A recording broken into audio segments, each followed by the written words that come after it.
Welcome to the new TMZ Live, where we bring you inside our newsroom as our staff chases down today's stories in real time.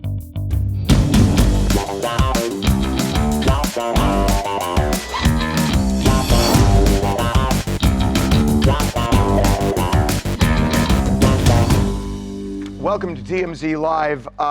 So the story that we broke yesterday, that Hulk Hogan died at age 71 of presumably a heart attack.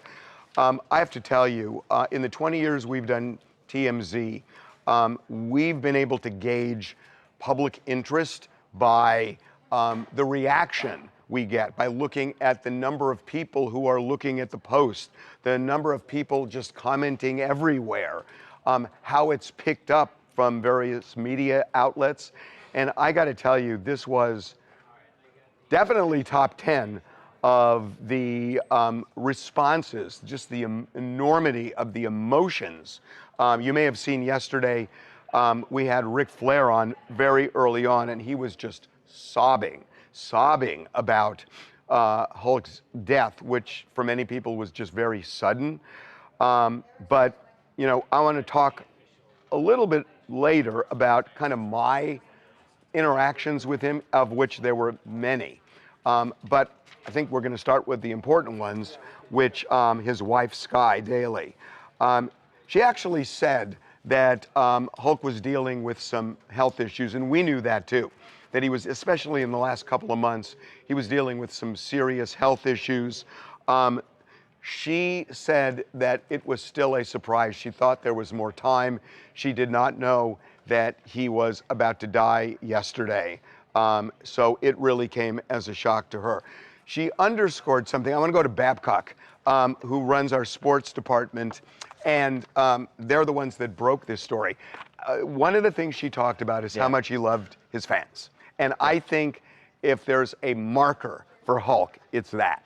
Absolutely. I mean, he's one of the most famous, most recognizable celebrities and people in the world, period. Forget athletes. I mean, period. Everywhere he goes, he got stopped, right? There was nobody anywhere that didn't want to take a picture with Hulk, that didn't want an autograph. He was never too busy. He was never in too bad of a mood to spend time with his fans. And I think that was really one of the best things about him. We have so many videos of him, and it wasn't because we were there. We had so many videos of him at different places, fans going up to him, kids, adults, and he was so gracious with every single one. I remember being at his store in Florida. Yeah. And I remember when I was doing a show with him, and we walked into this store, and as we got to the door, he was just swarmed. Right. And, you know, we had a deadline to get all this stuff done. He would not go inside until he talked to every picture. And it was genuine. It wasn't like, oh, I got to work. No, you never get the feeling he was begrudgingly doing it. It's like he knew those people made him, and they made him the cultural phenomenon, and he realized that, and he wanted to show them the love back, and that was great. Okay, so there's something else. The Rock came out with a really sweet statement. I thought so. There's a little hidden gem in this, but... So I thought this was so sweet of all the tributes, and there were so many. This one literally got me choked up when I was reading it, but a lot of people have said I've missed the point here. So The Rock puts a message on Instagram. He says, "Rest in peace to Terry, a.k.a. the immortal Hulk Hogan." And he says, "To the millions of little kids, you were a childhood hero, myself included." Now, he tells a story about getting a headband from Hulk as a kid. Later on, though, he says that... I think I got this. He talked about... the face-off. Yeah, WrestleMania 18, they face off. Hulk is maybe the biggest star in wrestling history, and The Rock is this young guy still in his late 20s, and it was supposed to be a passing of the torch. The Rock says the match was to determine the greatest wrestler of all time. Of all time. And and then he talks about that he got Hulk in his death grip. Right, and Hulk kicked out of it, and the crowd, the pop was crazy from the crowd. And so that's what he says, and it's just about, he came out of this death grip. That was Rock's finisher. Let's go over to our wrestling fanatics. Who won that match? The Rock won. So here's the thing. So wait a minute. So The Rock wins the match, and he's saying it was to determine the greatest wrestler of all time. Yes. But he says he won the match. So in wrestling, one of the most important things is being able to pass the torch to the young generation. And this was the biggest passing of the torch moment in the history of wrestling. Hulk Hogan signifying that The Rock is the next best thing. And that's what this match was. So when you lose those types of matches, it's not really bad, to determine a bad look on the Hogan. greatest wrestler of all time. Well, that's what I'm saying. It's not a bad, like Hogan knew going into this that he was going to lose. Well, of course he knew. So but this is his way of giving back to wrestling by losing that match. And I call this an unintentional flex. Hey, Lubiter from Fort Smith, Arkansas. My heart goes out to Brooke, to Sky, and to all the Hulkamaniacs during this time. And I just wish them my thoughts and prayers on this, and just hopefully we can all get through this together and honor the greatest wrestler of all time. Yeah, I mean, honestly, he is the greatest wrestler of all time. He made the sport. It was a sport for dudes in a very narrow lane before he came in, and he made it a family sport where kids were involved, where women were involved, families were involved. He is the greatest of all time. So this is the second day where Ghislaine Maxwell is talking to officials at the Justice Department about what she knows about others who may have been involved in criminal activity with Jeffrey Epstein on that island or elsewhere. So far, we have not heard anything about anyone being implicated. Interesting thing about this is Ghislaine Maxwell has been asked about this many times before. And she has always said she doesn't know anything more. So the problem is going to be, even if she talks now or spills the beans, as it were, I'm not sure it's going to convince everybody. In fact, I'm certain it will not convince everybody. But today, Donald Trump talked about it. And significantly, Donald Trump talked about whether he would cut Ghislaine Maxwell a big break if she talked. Would you consider a pardon or a commutation for Ghislaine Maxwell if she's cooperating? It's something I haven't thought about. It's really if they something. recommended it, It's something I'm allowed to do it, but it's something I have not thought But about. you wouldn't. No way. No way Well, has he not thought about that. Two things. Number one, he has previously said that he wouldn't. The White House has come out and said they wouldn't. And number two, it's no way he hasn't thought about it. And number three, if she had the dirt on him, he would pardon her in a second in exchange for keeping that quiet. Well, I do not see how he could possibly make a deal saying, provided you don't talk about me. I mean, there's no way. There's no way. And also, he's Teflon. But again, Right. there is nothing that we know of, certainly in the Justice Right. Department file, that implicates him. But again, the Justice Department file is incomplete. There is. And we keep going back to the fundamental issue is there's a reason he is not greenlit the release of all records. There's something in there. Maybe it's just like, I just don't want the implication. I want the inference. He's mentioned multiple times. One person told me he is all over the file.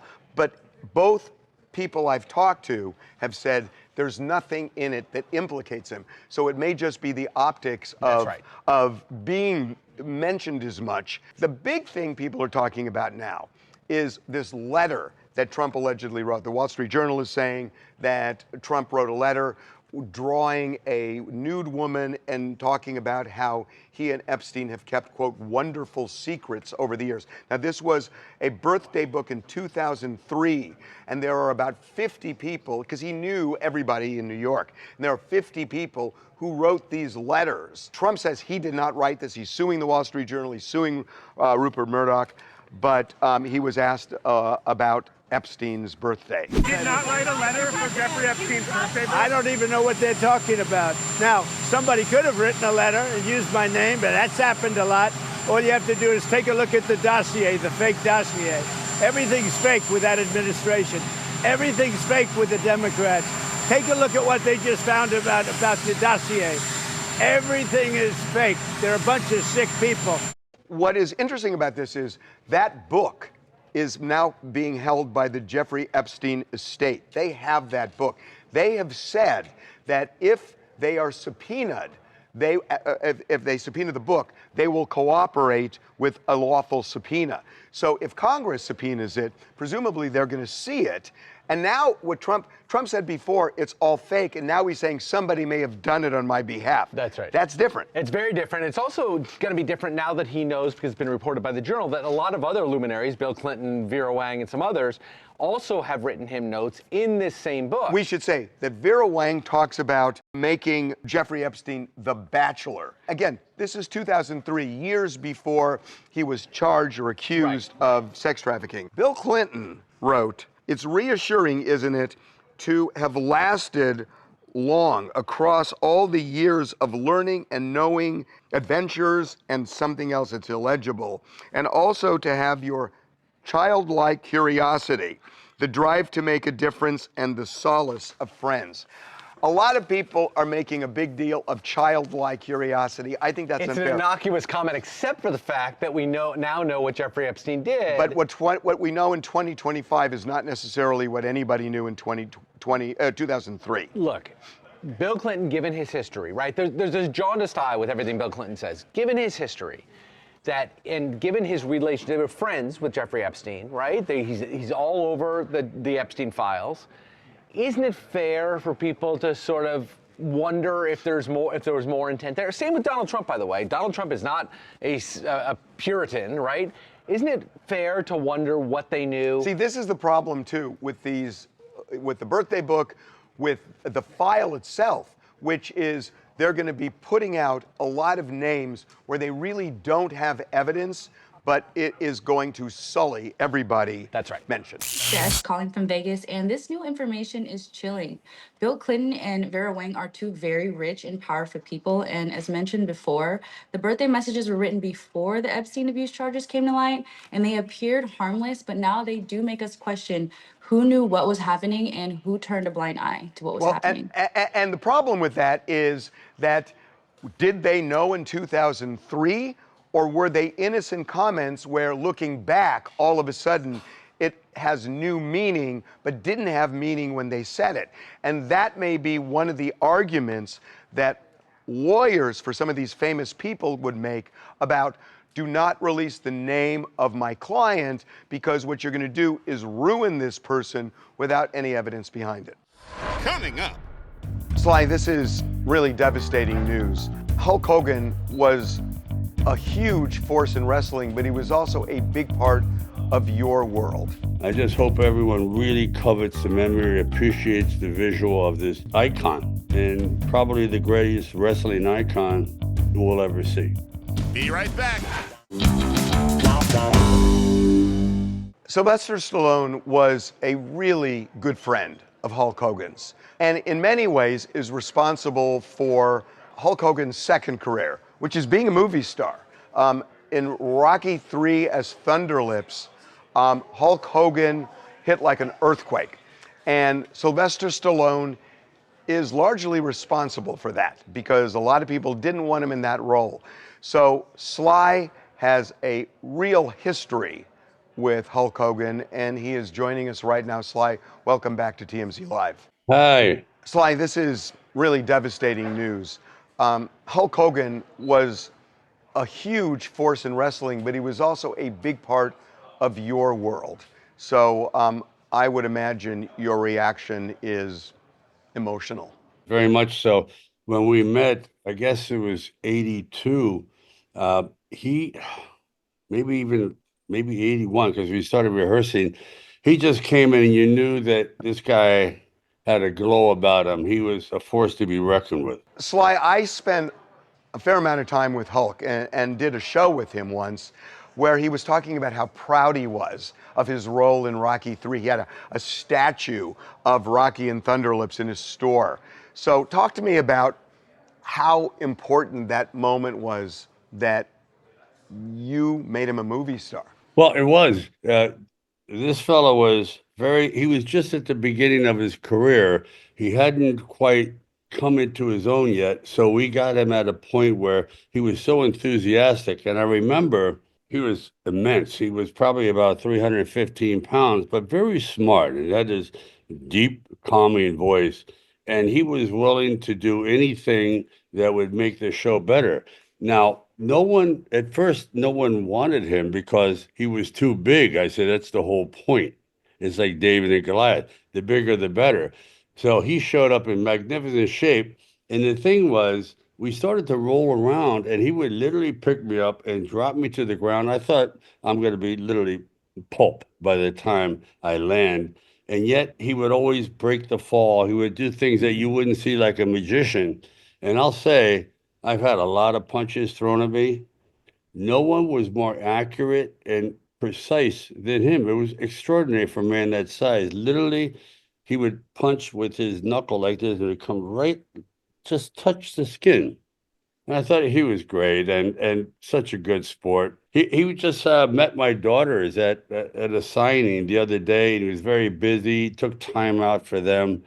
It's truly a tragic loss. It's like him, Carl Weathers. I mean, it's you're losing some of these irreplaceable human beings. Like you'll never see a man like him come down the pike again. So I just hope everyone really covets the memory, appreciates the visual of this icon, and probably the greatest wrestling icon we'll ever see.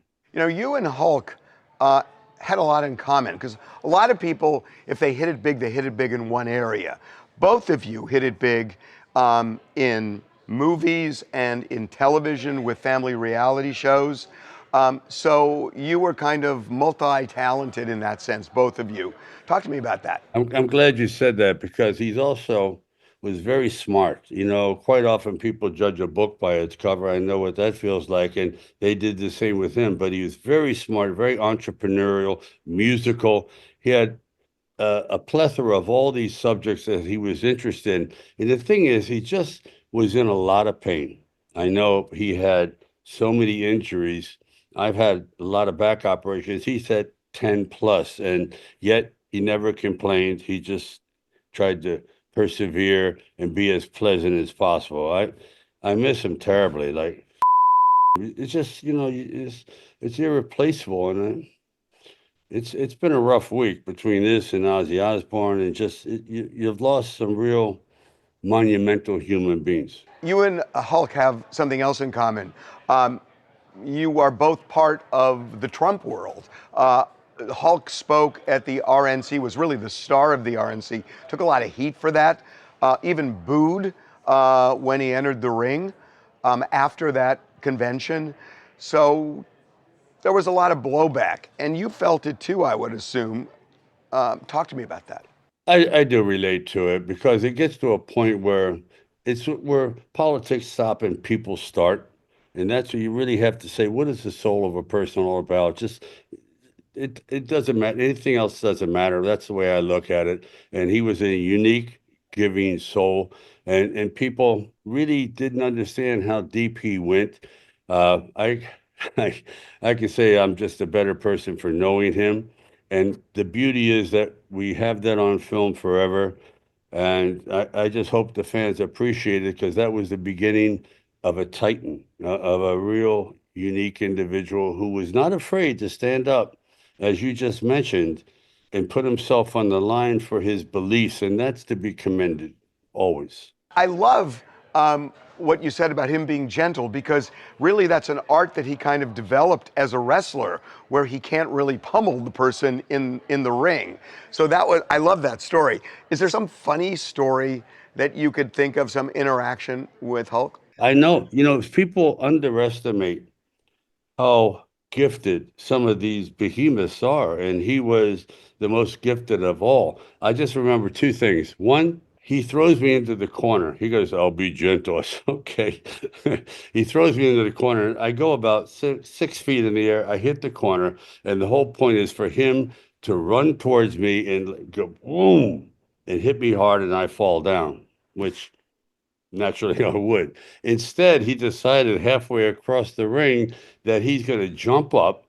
And are you kidding me? And it looked like the white whale from Moby Dick. He came down and hit me with his shin right here. I went face forward, and I literally laid on the canvas, and people go, "Sly, you okay?" I said, "I don't want to get up because I know my collarbone is sticking straight up, and I don't want to see that." I realized my career over. I've never been hit so hard, and he was mortified. I said, "Okay, all's forgiven." But the point is, Harvey, he literally leaped up. His shin was here. So I'll give you an idea how athletic he was. And then the second time, I said, how at the end of the fight, Rocky jumps on you and I strangle you and I choke you out. He goes, "What is the possibility of that happening in real life?" He goes, "Zero." And I go, "Prove it." And I'm choking him. He literally took me off like a donut and threw me like, boom, again, gently. But I go, oh, there's no way he could get out of this chokehold. He went, boom. So he was a force. He was a force. Sly, that was a great story. Listen, condolences. I know how much Hulk meant to you, and thanks so much for talking to me. Thank you. Thank you. Anything for you, pal. Coming up.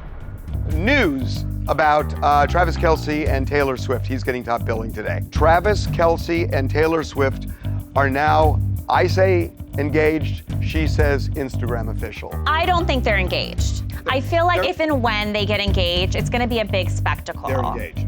Be right back.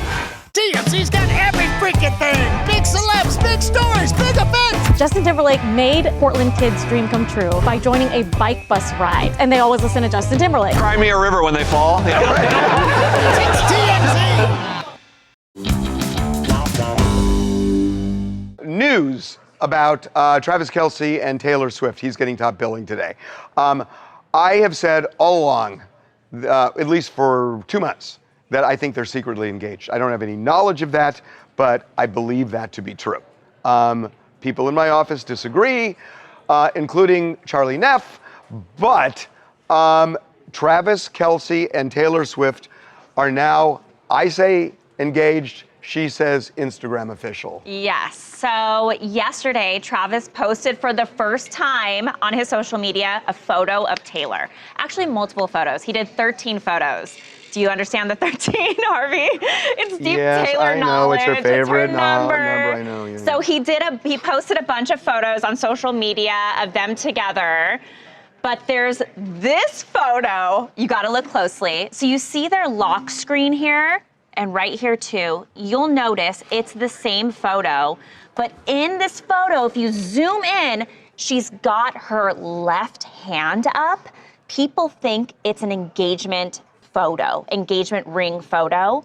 Because if you think about it, why would you guys both have the same photo on your lock screen? It would need to be something of importance. But except the problem with that is if they're putting on their lock screen and they're walking around with their phone, that's going to be the most problematic photo for them if they want to keep something secret. Totally. So why would they put it on their lock screen if that's really an engagement? I don't think they're engaged. I don't think they are. I think they've been engaged for several months. Do you They've think been together for 2 years.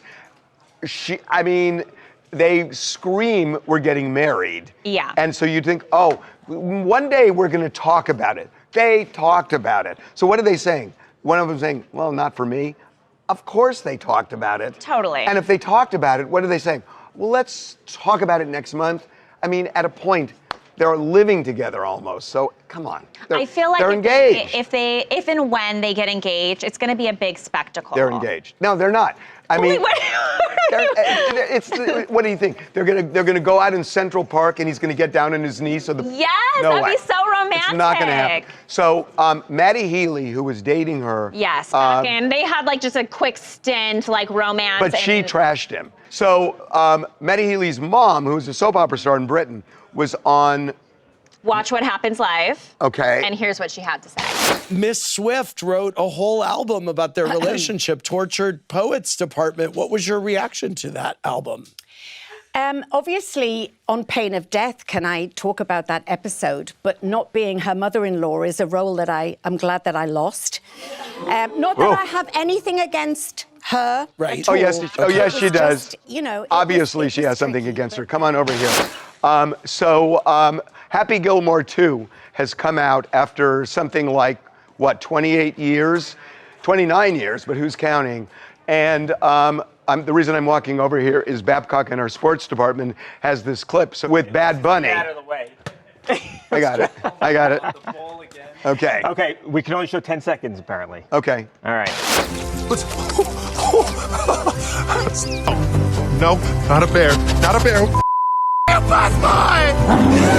Not an Oscar nominee. Which one? Here's the ball back.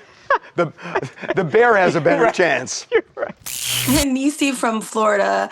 Okay, that was a lot, but I agree with you, Harvey. I think that Taylor and Travis probably have been already engaged for a while now. Yes. So, Denise, just because your son dated her briefly does not make you truly a mother-in-law. We got a real mother-in-law coming to town.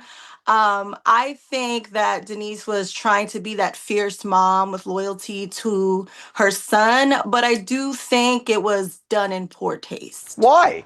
Taylor Swift did an album trashing her son. Why doesn't she have the right to say that? I mean, artists are artists. They all do it. We should expect that. He signed then why up can't for it. well, then why can't we expect it of the mother of the person who she trashed? I agree. I don't Okay, think good. she's right. That's good enough. I'll accept I agree. Coming up. There is a community in Arkansas that invites whites only. The person who has created this community is a man named Eric Orwell, and he is joining us right now. We wouldn't identify as racists, and it's not entirely clear what people mean by racist anyway. Be right back. Welcome back to TMZ Live. There is a community in Arkansas that invites whites only. It is a white-only community, and there is talk now that there may be other communities in other states, like in Appalachia, other places, the Pacific Northwest, where this could expand to. The person who has created this community in Arkansas is a man named Eric Orwell, and he is joining us right now. Eric, welcome to TMZ Live. All right, good to be with you. Thanks for the invite. So, first of all, explain the premise. Why a white-only community?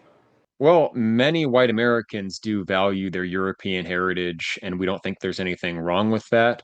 Many also are afraid that our identity is under threat from mass immigration, low fertility rates, just cultural changes. And we're not just a racial association. We also value traditional European culture, architecture, music, art.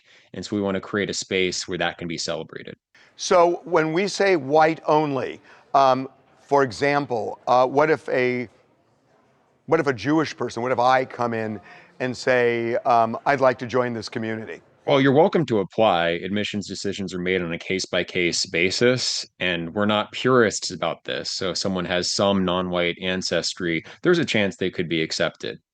We do view Jewish origins as having their roots in the Near East, and so they wouldn't fall into the category of European heritage. Why is European heritage the purest form of European heritage, something that you embrace to the exclusion of others?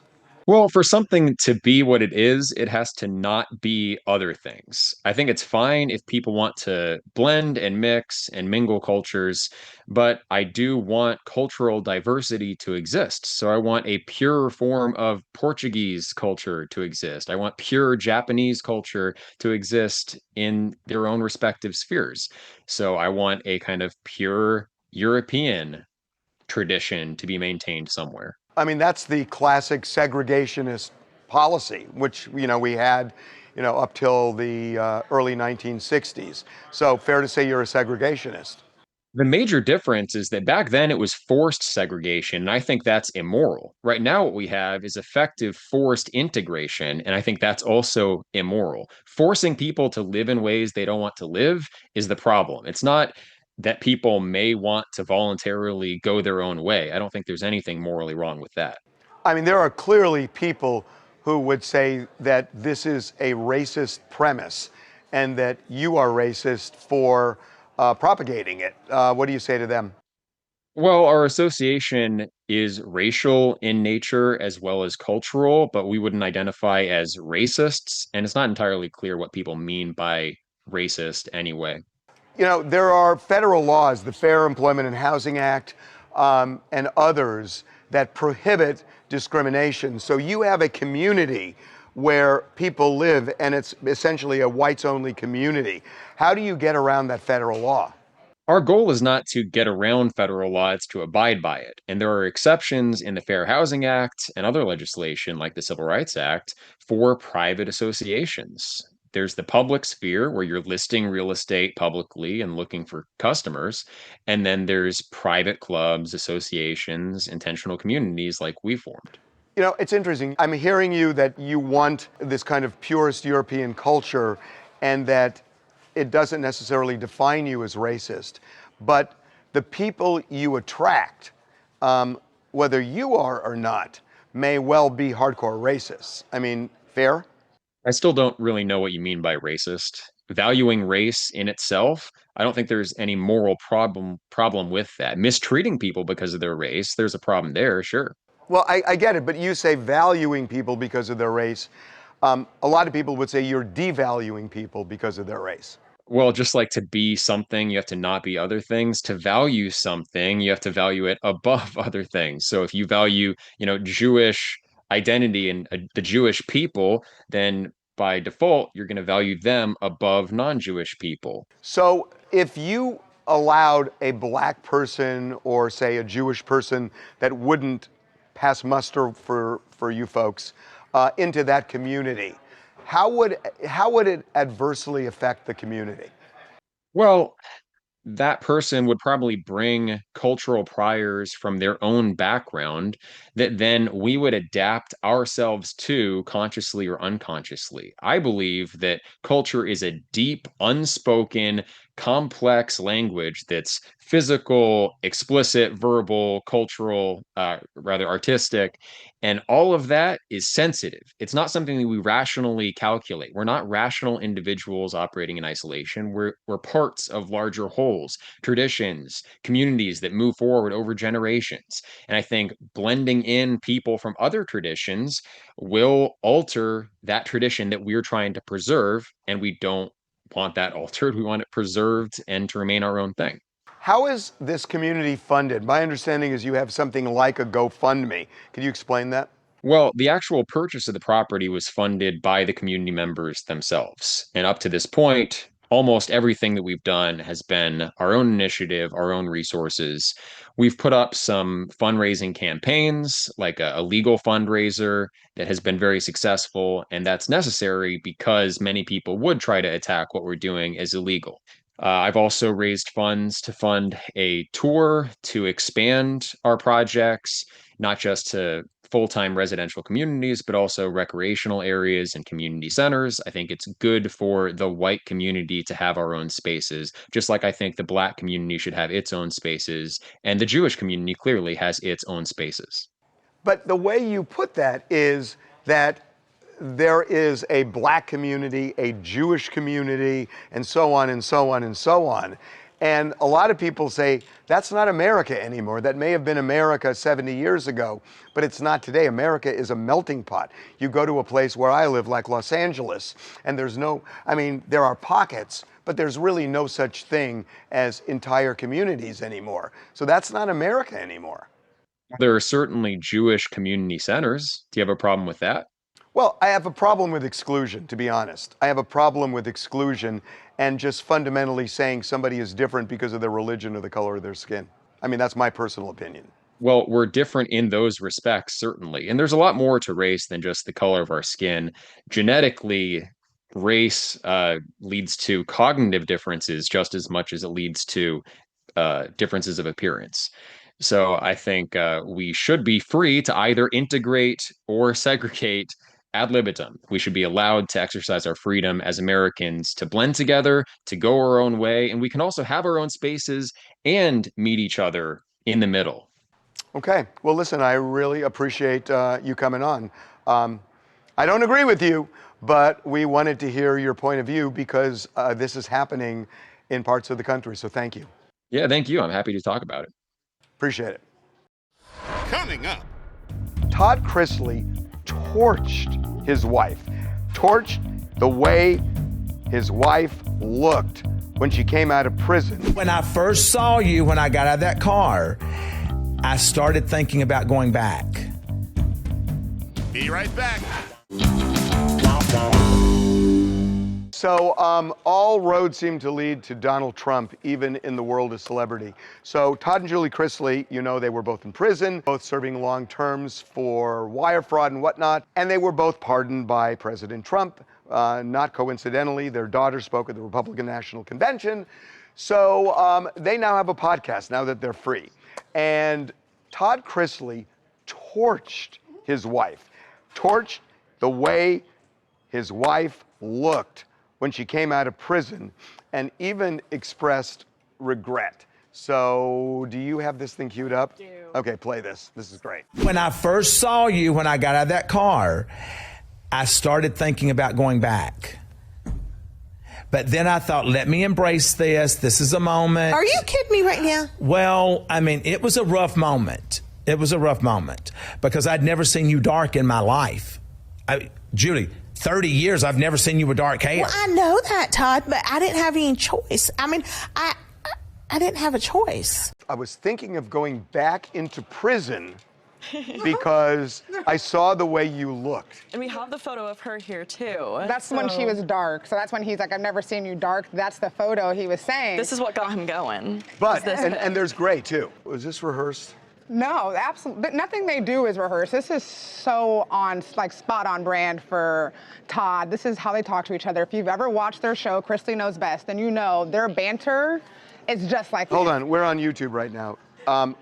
Is this rehearsed? What are people saying? Was that rehearsed or not? No, it wasn't rehearsed. We should drop a poll. No, Honestly. him not liking the dark hair, but him roasting her. But saying I was thinking of going back inside prison. He also said you look so bad, like you had nowhere to go but up. Like you were down so bad, honey, you had nowhere to go but up. Like he was roasting her. Crystal says he thought the view in prison was better than looking at his wife. So is he saying something more? Oh my gosh. And that's why but that's why I was saying this is rehearsed, because it's too perfect.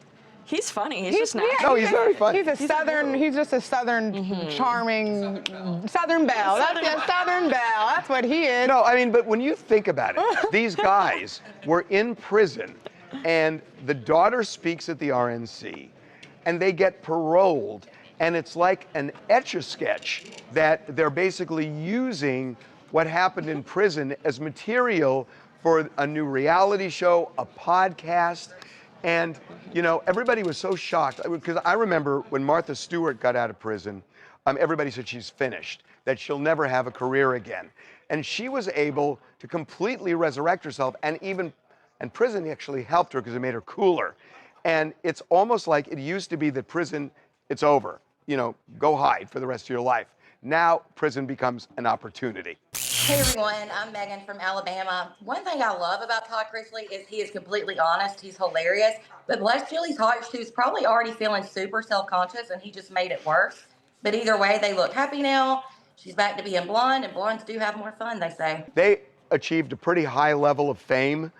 Is the level they're going to reach now going to be as high as it was before they went into prison? I definitely think so, for sure.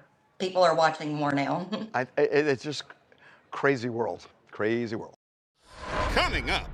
The last shoe dropped in the Coldplay scandal. Kristin Cabot, who was the head of HR for Astronomer, you know, the CEO already resigned. Well, she has followed suit. How could she possibly perform that role after this? There's just no way it could have happened. Be right back. Buckle up, party people. The TMZ After Dark Tour is hitting Hollywood. Join Ray J and special guests as we hit the hottest restaurants, wildest bars, and sickest clubs. DJ Miles is dropping beats as we roll down Sunset and Hollywood Boulevard. The party starts every weekend at 7 p.m. from the Hard Rock Cafe. Book now at TMZTour.com. It's gonna be epic!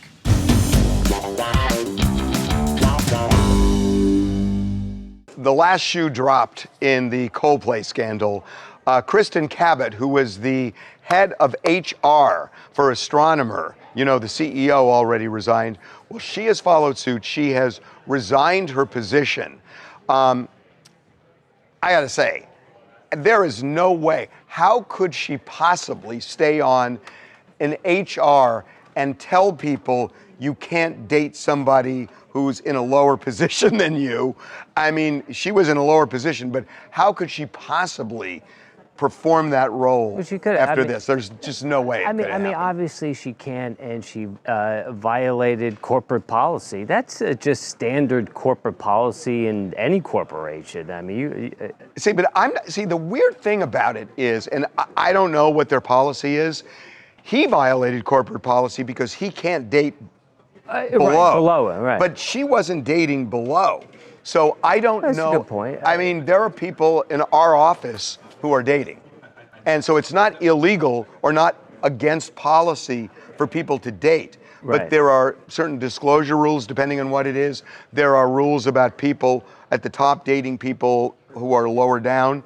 But she's lower down than he was. Anakin's looking at me like, what are you talking I'm about? looking at CNN behind you, actually. You're the worst. You are the worst. I mean, I just think they both got caught up in this firestorm, and both of them had to go. I mean, it just this video went viral. I know, but I'm not sure what specifically she violated. What's up, TMZ fam? It's your girl China K from Jamaica. And listen, love knows no boundaries. What do you mean, head of HR or not? The fact that she resigned is kind of crazy. We know that there's a lot of shakeup going on behind the scenes, both in work life and family life as well. But love has no boundaries. So what did you want them to do? They're just expressing themselves, though they shouldn't have been going to the Coldplay concert if they know they wanted to hug up. Plus, So do you think that relationship is over? you know, I would say no, because maybe they're going to divorce from their separate partners and then end up being together, and they could go to many more concerts together. And who are we to judge? Okay, what else do you guys want to talk about? My name is Ariel from Virginia, and I just wanted to comment on Hulk Hogan and his wife. First off, my heart really goes out to the whole entire family. This just seems so sudden, so I know his wife is just really heartbroken and just distraught. He seems so healthy just recently, so my heart just goes out to the entire family. Yeah, and to a lot of friends who are really, really heartbroken too. One more. Hey there, I'm Courtney from Mississippi, and I just want to say I'm not shocked by these names coming out with Epstein. You know, I feel like anyone who's been associated with Epstein needs to be looked into. It's not just two people running that operation. There's going to be, you know, recruiters, clients, and powerful friends who either participated or looked the other way. So if you're not guilty, then why not release the list? Well, if you're right, the question is who is going to disclose that? And my gut tells me Ghislaine Maxwell probably knows a lot. If there's anything to know, she knows it. I'm not so sure we're going to find anything out. Coming up. So Justin Bieber had a big album release party, but there is something that I found really interesting. Kendall Jenner showed up with some dude. Be right back.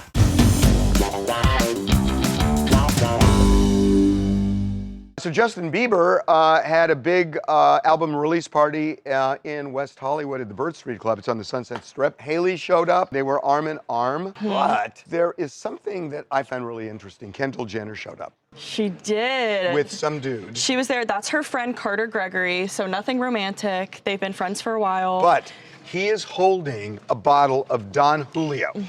She owns 818 tequila. So he's walking in with a competitor of hers. Yeah, kind of awkward. I mean, it was National Tequila Day yesterday. Yeah, but why wouldn't they do 818? Exactly. So it's a little fishy that he'd be supporting a competitor. But she knows he's doing this, so it's really weird. Anyway, it was a big thing. Kid Laroi showed up. Not with Tate McRae, but she is on tour, so I don't know. People are speculating that they have separated. Oh my God, you just made my day. I know, right?